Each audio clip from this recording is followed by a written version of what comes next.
प्रसाद शर्मा पुष्पांजलि today news Amba से बोल रहा हूँ। आज हम आए विधायक कार्यालय अम्बा। तो आज हम रूबरू होंगे अपने अम्बा विधायक कमलेश यादव जी से। साहब, आपका स्वागत है हमारे कार्यक्रम में। साहब, पहले आप अपने परिचय बताएं। आपकी शिक्षा कहाँ से कैसे हुई और आपका जन्म स्थल कहाँ पे है? पंडित जी, बहुत बहुत धन्यवाद। आपने मेरे जीवन परिचय के बारे में मुझसे पूछा। मेरा जीवन परिचय वैसे तो लगभग सभी लोग जानते ही हैं कि मैं गांव पाइकेपुरा में जन्मा हूं और यही पला बड़ा हुआ हूं। यही मेरी टेकचंद स्कूल में शिक्षा हुई है। मेरी गोठ में भी हुई थी, उसके बाद टेकचंद स्कूल में हुई। उसके बाद में मुरैना से कॉलेज से भी मैंने की है, पॉलिटेक्निक कॉलेज ग्वालियर से की है और लगभग धंधा बिजनेस भी यही मैंने लोकल में किया। मुरैना शहर में बिजनेस कोई ज़्यादा लंबा समय नहीं है। यही मेरा परिचय है। जी विधायक साहब, आपने जनता की ऐसी कौन सी समस्या देखी जिसलिए आप राजनीति में आए और आपने सोचा मैं जनता के हित में काम करूं? तो ऐसा आपको कहाँ कैसा लगा इसलिए आप राजनीति में आए?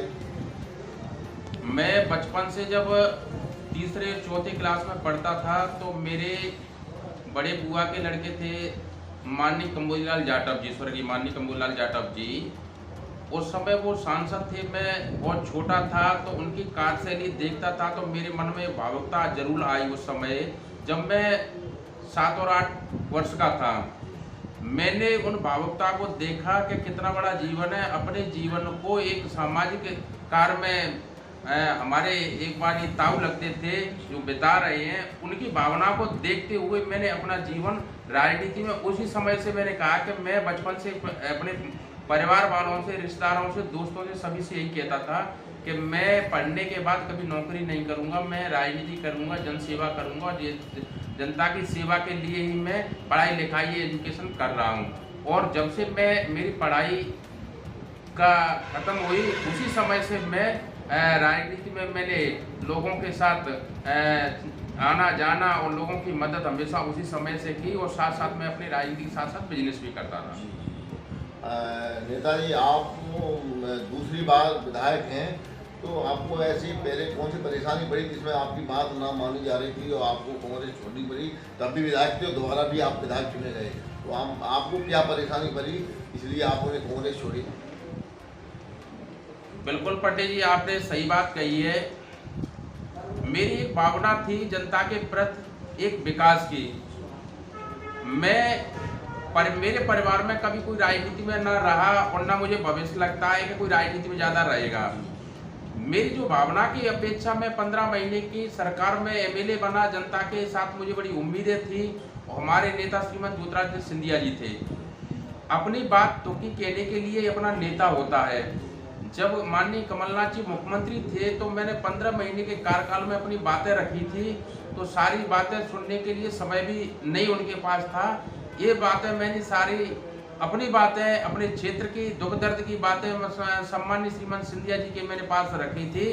तो उन्होंने कहा कि पीड़ित अब तुम तो क्या, मैं खुद पीड़ित हूँ। इस वजह से ये सारी पब्लिक की जो डिसीजन था वो पब्लिक के हित में श्रीमान सिंधिया जी ने डिसीजन लिया और पार्टी छोड़ के बीजेपी में हमने सदस्यता ली और बीजेपी में पुनः मुझे टिकट दिया और जनता का मुझ पर आशीर्वाद हुआ। पुनः उन्होंने मुझ पर भरोसा किया और मुझे पुनः एमएलए बनाया। जी नेताजी, एक बात तो मैं जरूर देखूंगा, एक हवेली की पुलिया से लेके बरवाई तक पुलिया, जो नहर की पुलिया पे जो कच्ची सड़क थी उसमें डलने में काफ़ी विधान रहा। करीबन 15-20 साल से देख रहा था, वही टुकड़ा पड़ा था, उसमें आपने अच्छी भागीदारी की और आज वो बिल्कुल सही हो गई। तो परंतु एक उस क्षेत्र में एक कमी और आ रही है बिजली की। अभी किसानों के तार वार कुछ काट दिए गए हैं और बिल तो वास्तव में नहीं भरा है, कुछ लोगों का तार काट दिए गए, तो उसके बारे में आप क्या कहेंगे नेताजी? ये बिल्कुल बात मेरे संज्ञान में है। आपने जो बिजली वाली बात रखी है, आप भी जानते हैं, मैं भी जानता हूँ और ग्रामीण के लोग भी जानते हैं। कोई विभाग बिना पैसे का नहीं चलता है, सभी लोगों की भावना होती है।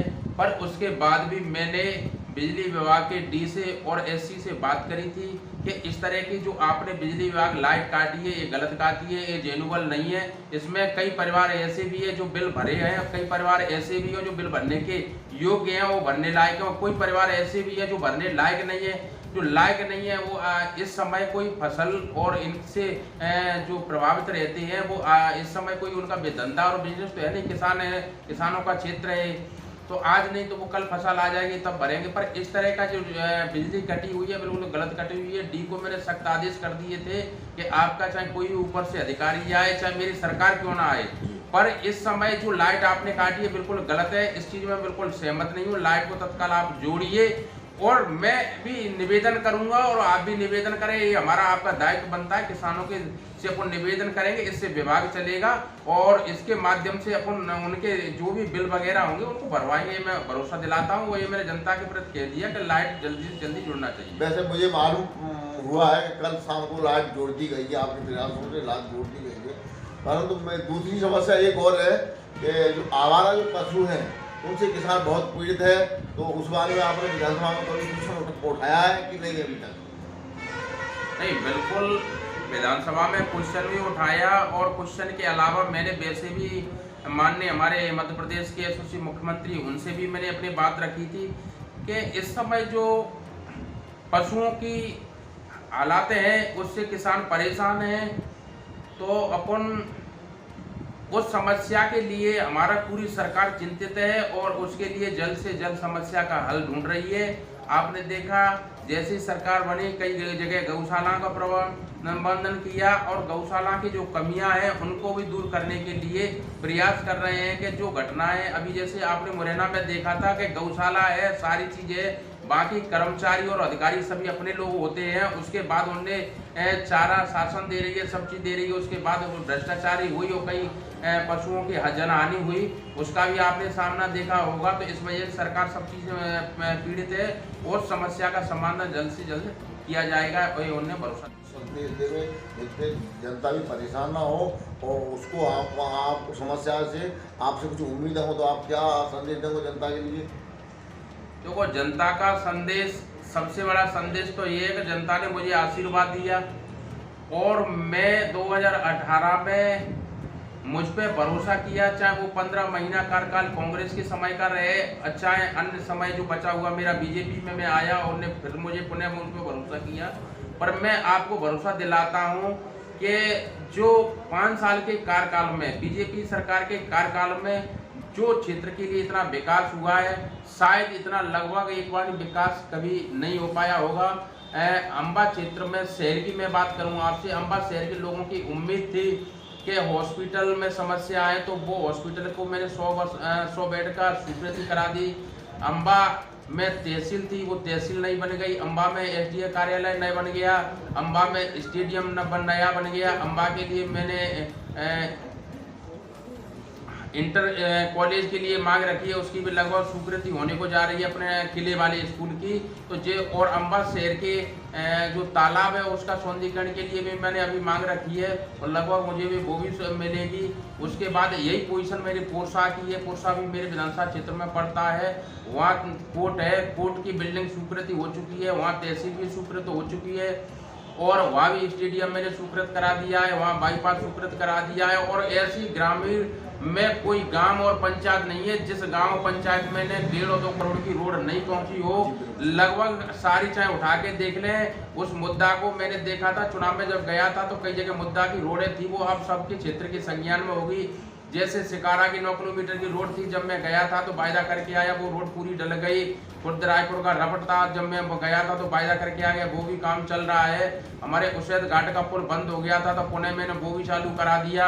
अपने चुरसली रामगढ़ इंद्रजीत का पुरा वो भी हमेशा बंद रहता था, उसकी समस्या आपने देखी थी कई पहाड़ों में, तो वो भी मैंने अभी 5-7 करोड़ की रोड स्वीकृत करा दी, वो काम चालू होने वाला है, टेंडर लग गया। अपने भदौरियापुरा वाली रोड नहर वाली आपने देखी, कई समय से डली रहती थी।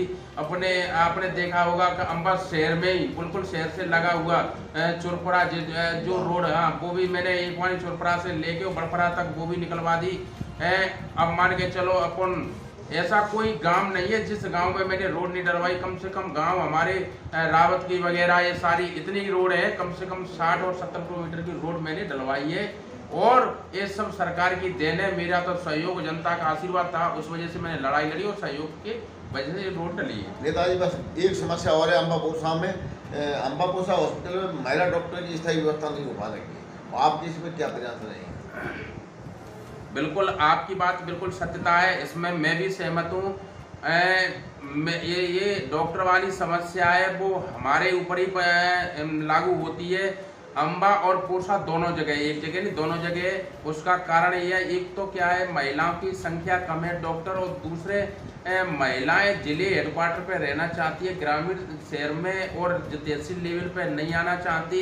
मैंने अपने क्षेत्र के एक बारी डॉक्टरों की क्या है पहले से ही समस्या लगभग चली आ रही है, सरकार चाहे किसी की भी हो, डॉक्टर क्या है अपनी चॉइस के हिसाब से पसंद करता है। अगर उस पर कोई दबाव सरकार का प्रेशर बनाती है तो वो क्या तत्काल अपने इस्तीफा की बात करता है और सरकार को दबाव में लाता है। इस वजह से ये समस्या थोड़ी है, पर मैं उसके प्रयास के लगा हूँ कि जल्द से जल्द उस समस्या का हम समाधान करेंगे और जनता का पूरा सहयोग मिलेगा। ठीक है विधायक जी, बहुत बहुत धन्यवाद, आज आप हमारे कार्यक्रम में आए। मैं केशव प्रसाद शर्मा, पुष्पांजलि न्यूज़ अम्बा से।